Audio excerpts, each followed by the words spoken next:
दोस्तों आप सभी को बता दें कि दोनों स्टार यानी पावर स्टार पवन सिंह और खेसारी लाल यादव जी का गाना आज सुबह एक ही समय पर रिलीज हुआ है। बात करें पावर स्टार पवन सिंह के गाने एके उढ़निया के बारे में तो 4 घंटे में लगभग 57,000 के लाइक है।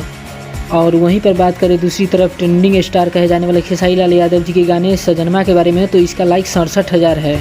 आज पहली बार हुआ है कि दोनों स्टार का गाना एक ही समय पर रिलीज हुआ है।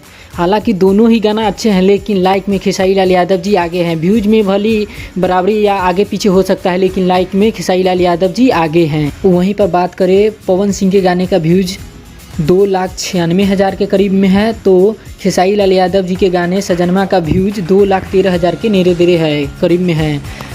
दोनों ही स्टार सेम ही चल रहा है, क्योंकि खेसारी लाल यादव जी के गाने का लाइक ज़्यादा है तो पावर स्टार पवन सिंह के गाने का व्यूज ज़्यादा ही है। आप लोगों को दोनों गाना कैसा लगा कमेंट में ज़रूर बताएं, और अभी तक हमारे चैनल को सब्सक्राइब नहीं किए हैं तो जाके सब्सक्राइब और लाइक करें। धन्यवाद।